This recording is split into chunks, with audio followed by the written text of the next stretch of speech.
Bismillahirrahmanirrahim. Assalamu alaikum dear students. How are you? By the grace of Allah, I hope all of you well. I am Miss Rukhsana, physics subject teacher. Today I will discuss with you the chapter 16, electromagnetism. The page number is 132. Electromagnetism is the branch of physics which deals with the magnetic effects of electric current. Electromagnetism is composed of two words, electro and magnetism.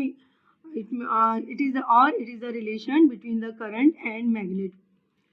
Chapter 16 जो है वो electromagnetism के हवाले से है और electromagnetism जो है इसमें हम इलेक्ट्रिक और मैग्नेट का जो है वो रेफरेंस पढ़ेंगे. तो first I introduce what is electric and what is magnet. As we have discussed in detail in our last chapter, electricity, about the current. And what is current? Current is the flow of electron or rate of charge in the unit time through a conductor, flowing through the conductor. जो current जो है किसी conductor से किसी unit time में गुजर रहा होता है, यानी फ्लो ऑफ इलेक्ट्रॉन जो है ये वो उसे या चार्ज जो फ्लो कर रहा है किसी कंडक्टर से उसे हम करंट कहते हैं. और what is magnet? Magnet is an object that can attract iron or iron like objects, steel, cobalt, which is called the magnetic substance. A magnet has what are the characteristics of magnet? A magnet has two poles called north pole or south pole. Some same poles repel each other. Opposite poles attract each other. The force of attraction is maximum of force. Lines of force pass through north to south and never cross to each other. अब magnet जो है उसकी खुसूसियात क्या है कि इसके दो poles होते हैं, एक जो है नॉर्थ पोल है और एक उसका साउथ पोल है, नॉर्थ पोल और साउथ पोल. और ये नॉर्थ पोल्स के करीब अगर हम दूसरा मैग्नेट अगर नॉर्थ पोल के करीब लेकर आएंगे तो वो क्या करेगा, इसे रिपेल करेगा. और साउथ पोल के करीब अगर हम साउथ को लेके आएंगे तो वो उसे रिपेल करेगा. और नॉर्थ पोल जो है वो साउथ जो है वो नॉर्थ को अट्रैक्ट करेगा और नॉर्थ जो है वो साउथ को, यानी अपोजिट पोल्स होंगे तो एक दूसरे को अट्रैक्ट करेंगे. ये ऑब्जर्वेशन मैं आपको प्रैक्टिकल में भी बता चुकी हूँ कि किस तरह से दो जो हैं वो मैग्नेट जो है अगर सेम उसके पोल्स अगर लेकर आएंगे तो वो एक दूसरे को रिपेल करते हैं और अपोजिट जो होते हैं उसे अट्रैक्ट करते हैं. दूसरी खुसूसियत उसकी ये है कि अगर हम आयरन फिलिंग्स जो है वो इन मैग्नेट के ऊपर डालेंगे तो क्या होगा, आयरन जो है वो अट्रैक्ट करता है. तो वो जितना करीब होगा उसके बाद जो है वहाँ आप देखिएगा वहाँ पे कुछ लाइंस बनना शुरू हो जाती हैं. तो उससे ये भी हमें पता चलेगा कि इसका फोर्स ऑफ अट्रैक्शन जो है जितना कोई फीलिंग से आयरन जो भी है मैग्नेटिक सब्सटेंस अगर जितना इसके करीब होगा उतना अट्रैक्शन उन पर ज़्यादा होगा और जितना दूर होगा उतना ही जो वो असरात उसके कम होंगे. और आप देखेंगे नॉर्थ पोल के करीब अगर हम उनकी लाइनें जो ड्रॉस करते हैं इस तरीके से तो जो नॉर्थ पोल के करीब होती हैं वो काफ़ी करीब होती हैं जो पोल्स के दोनों तरफ होती हैं. इसी तरह मैग्नेट के जो करीब होती हैं वो भी थोड़ा करीब होती हैं और जितना दूर जाती हैं उतना ही डिस्टेंस उनका दूर हो जाता है. लेकिन इन सब का जो होता है सेंटर जो होता है वो मरकज़ जो होता है वो डिस्टेंस सेम होता है सेंटर से इनका ना. तो ये जो है ये पढ़ते हैं. Here you can look the different shapes of magnet and their different name according as they are looking. This magnets like horseshoe shape, so it is called as horseshoe shape. This is U shape. There are many kinds of magnet. This is horse shapes and this is bar shape magnet. This is U shape magnet. A magnet is used in a compass to find the north pole and south pole. ये देखिए ये needle like magnet है जो compass में use हो रहा है. इसके बाद ये बेल एंडेड मैग्नेट है जो बेल की शक्ल में जिसके एंडेड है ये है. इसके अलावा जो है ये नेचुरल मैग्नेट है, यानी कुछ पहाड़ों वगैरह में भी जो असरात होते हैं जो मैग्नेटिक उसके हैं ये. इसके बाद ये बुलियंस मैग्नेट और ये है रिंग मैग्नेट जो रिंग शेप में है और ये सिलिंड्रिकल जो है मैग्नेट है. हम प्रैक्टिकल्स वगैरह में ज़्यादातर जो है ये जो है बार मैग्नेट यूज़ करते हैं और इन सब में जो देखें पोल्स जो है वो शो कर रहे होते हैं। और इन पोल्स को भी कंफर्म किस तरह से करते हैं, एक तो हम एक दूसरे के करीब अगर ये दूसरा मैग्नेट ले आए तो उससे हमें अंदाज़ा होगा कि अगर ये रिपेल कर रहा है तो ये जो है कौन सा है, नॉर्थ और साउथ। इस तरह जब लाइंस बनाएंगे तो और ये निडल्स जो है वो शो करेगी कि ये जो है कौन सा पोल है। अगर हमें ये पोल्स मालूम नहीं है तो इस निडल्स के ज़रिए, क्योंकि इसमें पता होता है कि निडल जो है नॉर्थ और साउथ पोल्स को बताती, तो इसके ज़रिए भी हम मैग्नेट का जो है वो मालूम कर सकते हैं कि नॉर्थ पोल है या साउथ पोल है। दूसरा ये कि हम जो है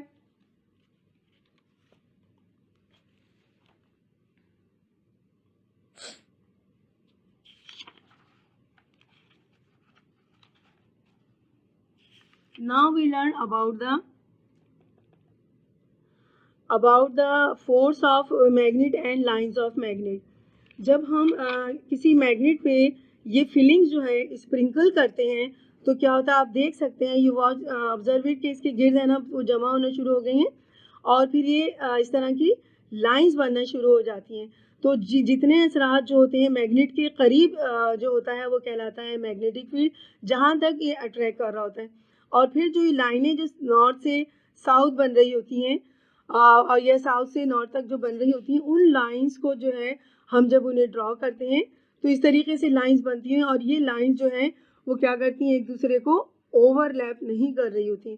तो मैग्नेटिक फील्ड क्या है, वो तमाम जहाँ पे तक जो असरा जो मैग्नेट के हैं, जैसे मैग्नेट जहाँ तक किसी सब्सटेंस को अट्रैक्ट कर रहा है वो मैग्नेटिक फील्ड कहलाता है। ठीक है, वाइट पीस अगर हम उसके करते हैं तो और असरात और जो लाइंस अगर हम जब बनाते हैं तो वो लाइन जो है इसके ज़रिए हमें पता चलता है कि ये जो है यहाँ से यहाँ तक किस तरीके से जो है जो अट्रैक्शन जो एरोज जा रहे हैं किस तरीके से वो खींच रहे हैं। तो कहाँ से नॉर्थ से साउथ जा रही है, साउथ से हम उस तरह लाइन ड्रॉ करते हैं। तो ये देखिए यहाँ पे भी, ये देखिए यहाँ से नॉर्थ से साउथ की तरफ जा रही है, इस तरह साउथ के पोल्स पे भी जो है इस तरीके से लाइंस बन रही हैं। तो ये जो है ये भी आप अब प्रैक्टिकल में मैं आपको करवा चुकी हूँ और अब देख चुकी हूँ इसे कि किस तरीके से लाइंस बनती हैं। करने के लिए कि हम ये लाइंस किस तरह मैग्नेटिक फील्ड और ये जो है देखें, अब जो पढ़ना कि जब करंट किसी मैग्नेट से गुजरता है तो क्या होता है, वहाँ पे मैग्नेटिक फील्ड बन जाती है। मैग्नेटिक फील्ड बनती है, उस फील्ड को जो है हम किस तरीके से कंफर्म कर सकते हैं, हम इसके लिए प्रैक्टिकली हम क्या करेंगे कि जो है एक जो है इंसुलेटेड वायर जो है एक कार्ड लेंगे और उस कार्ड में से जो है एक इंसुलेटेड वायर गुजारेंगे और इसके एक साइड से जो है सेल जो है कनेक्ट होगा, वायर जो कनेक्ट होगा, दूसरे से जो है हम जो कनेक्शन होगा वो स्विच बोर्ड से होगा और इस साथ साथ यहाँ पे एक बल्ब होगा जिससे हमें पता चलेगा कि करंट जो है इसमें से गुजर रहा है और जिसकी वजह से जो है ये बल्ब ऑन होगा तो हमें पता चल जाएगा कि इसमें से अब करंट जो है इसमें से वायर में से पास हो रहा है। तो जब हम इस वायर में से पास होगा तो इसके बाद जो है अब हम देखेंगे यहाँ पे जो है एक दूसरा ये कंपास से हम नोट इसके करीब ला के देख सकते हैं तो पता चलेगा कि ये इसमें से करंट पास हो रहा है, वो नीडल्स फ्लक्चुएट करेगी, उससे पता चल जाएगा। अब यहाँ पे इस लाइन आप देखें, इस तरीके से हम लाइन ड्रॉ करेंगे तो ये लाइन इस तरीके से बनना शुरू हो जाएंगी। तो ये इसके ज़रिए जो है हम लाइन जो है वो मालूम कर सकते हैं कि बना के कि ये करंट जो है इस तरीके से वायर में से गुजर रहा है और इसके गिर्द जो है वो मैग्नेटिक फील्ड बन रही है।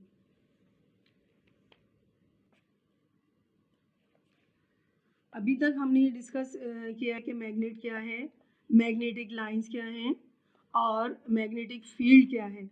मैग्नेटिक फील्ड जो है, जब हम करंट का रिलेशन क्या बता रहे हैं कि जब करंट किसी कंडक्टर से पास होता है तो क्या होता है कि उसके गिर्द जो है सराउंडिंग में मैग्नेट जो है वो मैग्नेटिक फील्ड बन जाना शुरू हो जाती है। अब इस मैग्नेट फील्ड को मैंने आपको बताया कि इस कार्ड में से जब हम इस तरीके से अगर हम वो जो है तार के ज़रिए मैग्नेट गुजारेंगे तो उसकी मैग्नेटिक फील्ड जो है वो प्रोड्यूस हो जाती है करंट के पास होने से। और अब ये भी बताया कि जिसके पोल्स जो होते हैं उसके गिर्द जो है मैग्नेटिक फोर्स ज़्यादा होती है और उसकी जो है जो मैग्नेटिक और जो करीब जितना करीब होगा उसके मैग्नेटिक असरात ज़्यादा होंगे। पोल्स पे जो होता है फोर्स ऑफ अट्रैक्शन सबसे ज़्यादा होती है। ये देखें यहाँ पे मैंने भी जो दिखाया था कि फिलिंग्स डाली है और फिलिंग्स के ज़रिए इस तरीके से लाइनें बनना शुरू हो गई और इन लाइनों को जब हम इन पे पेन से लाइनें खींचेंगे तो इस तरीके से शेप आ जाती है, जो ये बताती है कि मैग्नेटिक फील्ड जो है उसकी फोर्स कहाँ पर कितनी ज़्यादा है।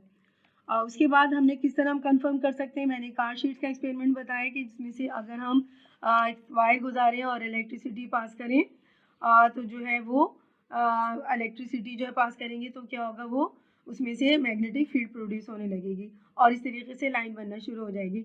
अब मैग्नेट का जो डायरेक्शंस जो है वो हमें ये मालूम करने के लिए कि मैग्नेट की जो लाइंस जो होती हैं उनका डायरेक्शन किस तरफ होता है, तो उसके लिए जो है एक एक्सपेरिमेंट जो है वो उसने साइंटिस्ट ने किया था, जिसे हम राइट हैंड जो है वो मेथड कहते हैं।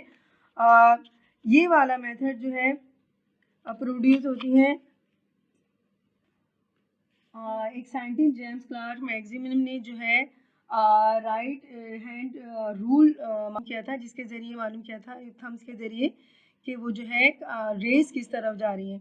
तो उसने क्या किया कि ये इंसुलेटेड वायर है, इस पर उसने थंब ऊपर की तरफ रखा और इस तरह से उंगलियों के हाथ के ज़रिए इसको ग्रिप दी। तो जिस तरीके से वो उंगलियां जिस डायरेक्शन में जा रही हैं तो उसने देखा कि वो जो है मैग्नेटिक वो जो है जो रेस का डायरेक्शन है वो भी उसी तरफ है, यानी ये एंटी क्लॉकवाइज जो है इसमें घूम रही है। और ये थंब को उसने इस तरीके से ऊपर किया और इस तरीके से ये ऊपर की तरफ जो है रेस जा रही है। ये वाला जो है वो कहलाता है राइट हैंड रूल। अब मैग्नेटिक जो अब मुख्तलिफ जो है इलेक्ट्रोमैग्नेट जो है इसके ज़रिए, क्योंकि उसमें जो इलेक्ट्रिसिटी उसमें पास हो सकती है, इसके ज़रिए मुख्तलिफ साइंटिस्ट ने उनकी खूबियों को लेते हुए जो है मज़ीद इंस्ट्रूमेंट्स वगैरह भी बनाए जो हमारे रोज़मर्रा के उसमें अप्लाइज जो है यूज़ हैं। तो उसने फैराडेज लॉ फर्स्ट जो है फैराडेज लॉ ऑफ इंडक्शन के मायने होता है किसी चीज़ को ऐड करना। A voltage is induced in a circuit whenever relative motion exists between a conductor and a magnetic field, and that the magnitude of the voltage proportional to the rate of change of the flux। तो वो जो है voltage अगर यानी volt क्या है, voltage का जो यूनिट्स का जो है वोल्ट है, यानी पोटेंशियल डिफरेंस जो है अगर किसी में मतलब एडिशन पोटेंशियल डिफरेंस क्या है, वो एनर्जी है जो किसी वायर में से गुजारी जाती है करंट को गुजारने के लिए। तो अगर उसमें वोल्टेज मतलब करंट को बढ़ा दिया जाए तो उससे क्या होता है कि क्या होता है, factors affecting the magnet of an induce electromotive force. Electromotive force वो ये देखें, जब किसी काम के जो है पानी अगर जब तक पीछे से पुश नहीं होगा वो आगे अगर पाइपलाइन में नहीं बढ़ेगा क्योंकि वो प्रेशर देता है। इसी तरह इलेक्ट्रॉन्स जो है उनको किसी कंडक्टर में मूव करने के लिए एनर्जी या फोर्स चाहिए होता है, जिसे हम इलेक्ट्रोमोटिव फोर्स कहते हैं और जिसका यूनिट भी वोल्ट है। इसीलिए हम इसे पोटेंशियल डिफरेंस और इलेक्ट्रोमोटिव फोर्स को तकरीबन सेम ही लेते हैं। The induce of electromotive force is directly proportional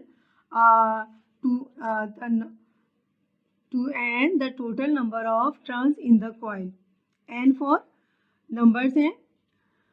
The induced electromotive force is directly proportional to A, the area of cross section of the coil, and for the numbers, ठीक है, of turn in coil में जितने number turn हो रहे हैं, देखें यहाँ coil जो है वो टर्न हो रहा है, सही है। इसके बाद जो है वो एरिया जिस हिस्से पे वो जो है उसको किया गया है, उसको बांधा गया है, यहाँ देखिए। और the induced strength magnetic field in which the coil is rotating, और the induced electron directly proportional होता है to b the strength of the magnetic field in which the coil is rotating। अब मैग्नेटिक फील्ड जो है उसकी जो है उसे हम जो किसे शो कर रहे हैं b से, यानी वो स्ट्रेंथ है मैग्नेटिक फील्ड जो उसके ज़रिए जो है वो जो है इलेक्ट्रिक मोटिव फोर्स जो है इंड्यूस की जा रही है। इलेक्ट्रिक मोटिव फोर्स के डायरेक्टली प्रोपोर्शन है मैग्नेटिक फील्ड के। जितना ही करंट ज़्यादा होगा इतना ही इलेक्ट्रिक फील्ड जो मैग्नेटिक फील्ड जो होगा वो भी ज़्यादा होगा, और उसकी वजह से क्या होगा, वो कॉइल को क्या करेगा, रोटेट करेगा। यहाँ मैग्नेट जो है जब उसकी वजह से जो है कॉइल जो होगा रोटेट होगा। The induced electromotive force is directly proportion to is the angular theta, the angular velocity of the coil। जब कोई चीज़ बनती है तो उसके साथ साथ एक एंगल भी बन रहा होता है जिसे हम थीटा से डिनोट करते हैं। The induce EMF also varies with time and depend on instant T. बोलो हाँ, the induce EMF directly proportional to omega the angular velocity. Omega है यानी वेलोसिटी स्पीड जो है उसे हम इस ओमेगा से शो करेंगे। और द इलेक्ट्रोमोटिव फोर्स जो है वो क्या करती है, वो बढ़ती मतलब उसके साथ जो वरीज करती है विद द जितना टाइम जो worries with time and depend on instant time, यानी टाइम के साथ साथ डिपेंडेंट होती है कि कितना टाइम हम किसी फोर्स को इंड्यूस करने में लगा रहे हैं। The induce electromotive force is maximum when the plane of the coil is parallel to magnetic field B and electromotive force is zero when the plane of the coil is perpendicular to the magnetic field। जो है Lenz law जो है electric magnetic induction, अगर इसको जो है Faraday के law को लेंस ने जो है फिर आगे बढ़ाया। According to the Faraday's law electromagnetic induction a changing magnetic field induce a current in a conductor. Lenz's law of electromagnetic induction states that the magnetic field produced by the induced current oppose the original magnetic field that produced the current। The right hand rule developed by Fleming specific direction of the current flow। तो अब इसने जो है जो इसके इसी बात को लेके लेंस ने आगे इसको बढ़ाया है कि वो जो है किस तरीके से जो करंट जा रहा होता है उसके अपोजिट भी मैग्नेटिक फील्ड जो है वो ओरिजिनल मैग्नेटिक फील्ड जो है वो कर रहा होता है। जिस तरह एक तो मैग्नेटिक फील्ड उसके अंदर बन रही है और एक मैग्नेट वो जो हम इसके करीब जो दूसरा मैग्नेट, देखिए जब मैग्नेट जो होता है उसमें दो तरीके से काम कर रहा होता है। एक मैग्नेट जो होता है जो बाहर की तरफ होता है वो होता है नॉर्थ टू साउथ, लेकिन जो अंदर की तरफ जो मैग्नेट के असरात होते हैं वो अपोजिट डायरेक्शन में यानी साउथ टू नॉर्थ काम कर रहे होते हैं। अब इसी को खुसूसियत लेते हुए जो है मैग्नेट की जो खुसूसियत है करंट से रिलेटेड कि जब हम किसी करंट को जो है किसी कंडक्टर में से गुजारते हैं तो उसके इर्द गिर्द जो है मैग्नेट प्रोड्यूस होता है, मैग्नेटिक फील्ड प्रोड्यूस होता है। और ये मैग्नेट फील्ड जो है हमारी जो करंट गुजारे तो उसकी एफिशिएंसी को क्या करता है, बढ़ा देता है। इसी बेस पर हम बहुत सारे अप्लाइड और बहुत सारी चीज़ें जो है हम इस्तेमाल करते हैं अपने उसमें। एक सबसे पहले जो है अब देखिए मैं अप्लाइड में एप्लीकेशंस में एक ही बता रही हूँ। What is AC generator? An AC generator is an electric generator that converts mechanical energy into electrical energy in the form of alternating electromotive force or alternating current। An AC generator works on the principle of electromagnetic induction. अभी हमने inductions के बारे में पढ़ा था कि electromagnetic induction क्या है। जब हम किसी इंडक्शंस मैंने आपको बताया किसी चीज़ को ऐड करना, तो अगर हम कोई वोल्टेज या करंट किसी में ऐड करते हैं तो जिस तरह करंट मैग्नेट से गुजारते हैं तो क्या होता है मैग्नेटिक फील्ड गुजरती है। इसी तरह जब मैग्नेट किसी की वजह से जो करंट प्रोड्यूस होता है, मैग्नेट भी करंट प्रोड्यूस करता है करंट की वजह से, तो वो इलेक्ट्रिक फील्ड कहलाता है। इसीलिए जब अगर हम किसी उसमें से मैग्नेट में से जब करंट गुजारते हैं तो क्या होता है कि वो उसकी जो इलेक्ट्रिक मोटिव फोर्स जो होती है वो क्या होती है, बढ़ जाती है। अल्टरनेटिव करंट जो है जिसे हम अल्टरनेटिव करंट के बारे में पढ़ चुके हैं कि अल्टरनेटिव करंट में क्या होता है कि वो जो डायरेक्ट करंट होता है वो एक ही डायरेक्शन में जाता है, जबकि अल्टरनेटिव करंट जो होता है वो उसमें डायरेक्शन जो होते हैं चेंज हो जाते हैं। जो हमारे घरों में भी जो करंट होता है या जो शहर में जो स्टेशंस बने हुए होते हैं ट्रांसफार्मर, ये किस पे काम कर रहे होते हैं, इलेक्ट्रिक अल्टरनेटिव करंट पे। तो इसमें जब अल्टरनेटिव करंट होता है तो इसमें रेजिस्टेंस भी होता है, जो रेजिस्टेंस भी प्रोड्यूस हो रहा होता है जिसके बारे में हम पढ़ चुके हैं कि क्या रेजिस्टेंस जो है वो थोड़े से गैप आता है इलेक्ट्रिसिटी के उसके दरमियान ना। तो अल्टरनेटिव करंट जो है फोर्स जो है ये वोल्टेज हम देते हैं, इलेक्ट्रोमोटिव फोर्स जो है या पोटेंशियल डिफरेंस को फोर्स करते हैं करंट को आगे पुश करने के लिए, बढ़ाने के लिए। तो ये generator work on the principle of electromagnetic induction transfer. Now I will define the transformer and its uses. Okay, what is transformer and and how it is helpful. Transformer क्या है? Transformer is a static machine used for transforming power from one circuit to another without changing the frequency. Transformer operate based on principle of mutual induction. It operates on an AC supply. Transformer क्या है? एक machine है जिसके ज़रिए जो है हम power को ट्रांसफॉर्म करते हैं एक सर्किट से दूसरे सर्किट पे विदाउट चेंजिंग द फ्रीक्वेंसी, यानी इसकी फ्रीक्वेंसी चेंज किए बगैर, यानी जिस फ्रीक्वेंसी से वो जा रहा है उसको चेंज किए बगैर हम पावर को एक दूसरे से उसमें चेंज कर सकते हैं. यहाँ देख लें, ये जो है ये एक प्राइमरी कॉइल है. इसमें जो अगर वो पैदा हो रहा है तो इसके ज़रिए हम दूसरे सेकेंडरी कॉइल में जो है इसको हम ट्रांसफॉर्म कर देते हैं. अच्छा, ये क्या है? It consist of two coils which are magnetically linked to each other but electrically isolated from the one another, wrapped around the same iron core make up transformer. देखिए इसमें जो है क्या है कि इसमें जो है लिंक है each other, एक दूसरे से लिंक है, लेकिन क्या है ये इलेक्ट्रिकली आइसोलेटेड होते हैं, यानी इसका करंट इसके साथ नहीं होगा, दोनों में क्या हुए? रैप हुए हुए हैं. The primary coil is the first of two coils, the system which connected to AC input power. The secondary coil is the other coil which delivered the power to the output circuit. NP and NS stand for the number of turns on the primary coil. जितने भी turns हो रहे हैं लिए हुए इसमें जो wire लगा हुआ है उसको हम N उससे शो करेंगे. Turns and secondary coil respectively. When current passing through the primary coil generate magnetic field which is transmitted to the secondary. अब इसमें जब किया तो क्या होगा? दूसरे में ट्रांसमिट हो जाता है. Coil through the core. The change in field causes the alternating force to be generated in the secondary coil. The secondary voltage Vs is proportional to the primary voltage Vp. The ratio of the number of turns on the secondary coil to the number of turns on the main coil also affect the secondary voltage is as illustrated by the following expression. देखिए यहाँ ये लिखा हुआ है, ये इनका जो है नंबर्स के हिसाब से जो है इसमें इनकी वैल्यू दी है Vs और Vp, Ns और Np. जब ये इसमें आ रहा है तो इसमें भी उसके असरात पैदा होंगे. The transformer is refer to as a step up transformation if the secondary voltage exceeds the primary voltage.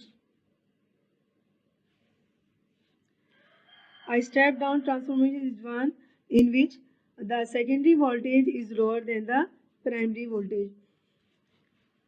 ये तो आपको बता दिए कि किस तरीके से ट्रांसफार्मर काम करता है और किस तरह से हम उसे एक से दूसरे में जो है वो उसको ट्रांसफ़र कर सकते हैं.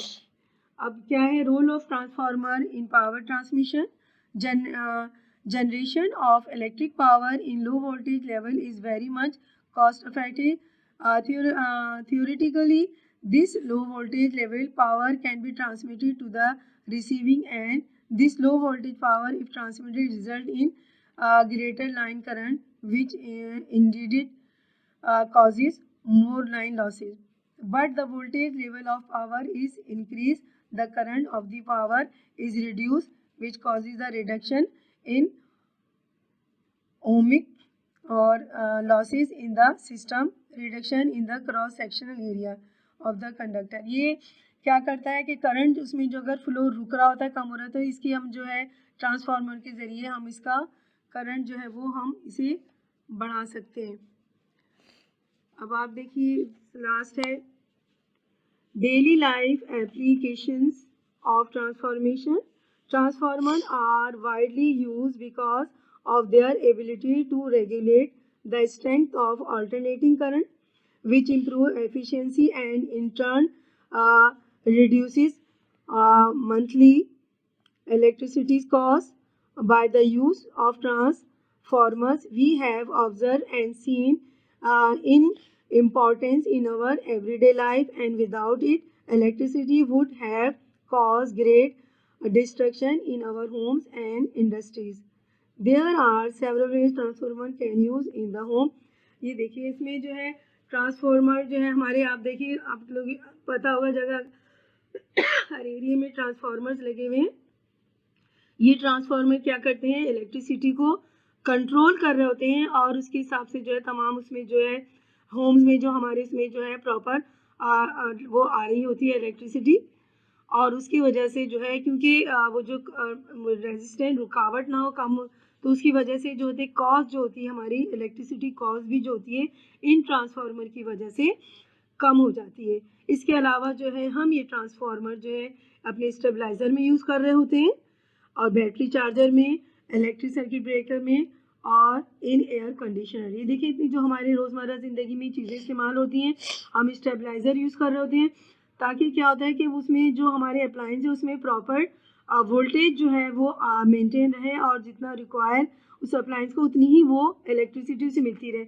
अ stabiliser is made up of transformer that help to give out the voltage और manage voltage in such a way that it is okay with the voltage circuits.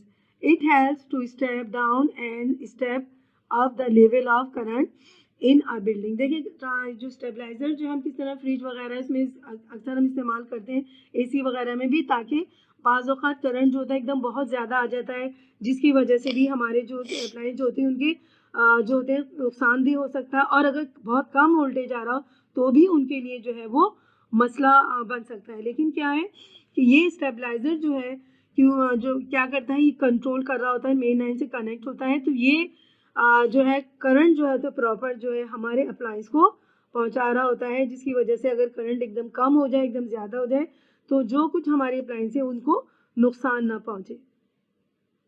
अब बैटरी चार्जर जो है हमारे बहुत ज़्यादा मोबाइल वगैरह में यूज़ हो रहा है, बैटरी स्कैन और इसी तरह गाड़ी वगैरह में भी जो है जो हम मोबाइल में यूज़ कर रहे थे, batteries can also be charge with the help of transformer. The voltage needs to be control properly so the doesn't damage the parts inside the battery. This can only be done with the help of step walk transformer. अच्छा देखें, जो हमारी जो mobile charger होता है इसमें line में कितना आ रहा होता है, 220 आ रहा होता है वो जो चार्ज होता है, जबकि हमारे मोबाइल को सिर्फ 5 वोल्ट की ज़रूरत होती है। तो अब उसमें जो ट्रांसफार्मर लग रहा है वो उतना ही चार्ज उसको प्रोवाइड करेगा जितनी उस बैटरी चार्ज जो को ज़रूरत होती है। ठीक है ना, जो बैटरी चार्ज में उतना ही ट्रांसफार्मर प्रोवाइड करेगा जितनी उसकी ज़रूरत होती है। इसी तरह हमारे जो अप्लायंस होते हैं जितनी रिक्वायरमेंट होती है, क्योंकि हमारी लाइन में तो 220 वोल्ट आ रहा था, वो एक उसको तो इतनी ज़रूरत नहीं हो रही थी, उसको जितनी रिक्वायरमेंट होती है उतना ही उसको वो पहुंचाएगा ज़रूर। ठीक है, इसके बाद है इन सर्किट ब्रेकर। सर्किट ब्रेकर के बारे में भी आपको मैं पिछले उसमें बता चुकी हूँ कि वो सर्किट ब्रेकर जो है, क्योंकि हमारी लाइन में अगर कभी एकदम अब करंट जो होता है ज़्यादा भी हो जाता है, कभी कम भी हो जाता है, जब ज़्यादा हो जाता है तो वो जो है हमारे लिए क्या होता है, हमारे अप्लायंस के लिए नुकसानदेह हो जाता है। तो अब सर्किट ब्रेकर लगाने का मकसद यही होता है कि अगर लाइन में एकदम से करंट बढ़ जाए तो वो क्या होता है, फ्यूज़ या सर्किट ब्रेकर लगा देते हैं ताकि वो उसका सर्किट को ब्रेक कर दे। Circuit breakers with integrated transformers can prevent damage from high voltage current by allowing user to manually switch on and off power। तो अब क्या होता है, उसे ब्रेक लाइन सर्किट जो ब्रेक हो जाता है जिसकी वजह से वो करंट जो है, जो ज़्यादा करंट है, ज़्यादा वोल्टेज का करंट है, वो नुकसान ना पहुँचे। इसके अलावा जो है अब इसी तरह जो हमारे एयर कंडीशन होते हैं उसमें भी ये ट्रांसफार्मर यूज़ होता है in air condition. This is another modern use of transformer in our homes because of its high endurance and low resistance level. It aids in the proper functioning of the AC. Without this, there would be no longer lasting AC in our homes।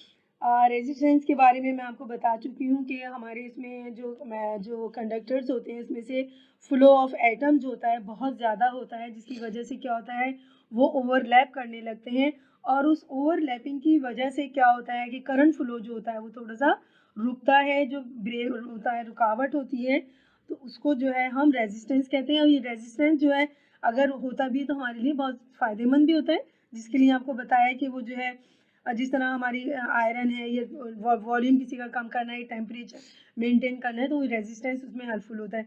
अब इसमें air condition में भी क्या है कि हमारे उसमें जो है हमारे उसको कभी वो जो है जो ज़्यादा उसकी ज़रूरत होती है एसी की में वोल्टेज की तो वो अगर नहीं आ रहा लाइन में तो वो ये ट्रांसफार्मर की वजह से जो है वो जितनी ज़रूरत है उतना वो प्रॉपर देता रहता है, ताकि वो हमारा जो है एयर कंडीशन जो है वो प्रॉपर काम करता रहे। आई होप कि आप लोगों को जो मैंने आज इतने टॉपिक समझाए हैं वो आपको किसी हद तक समझ में आ गए हों। वैसे तो क्लास में भी इन चीज़ों को मज़ीद एक्सप्लेन किया जाएगा, और इन केस अगर आपको कुछ समझ में नहीं आता तो फिर भी आप है ना उसे पूछ सकते हैं। Okay, thank you.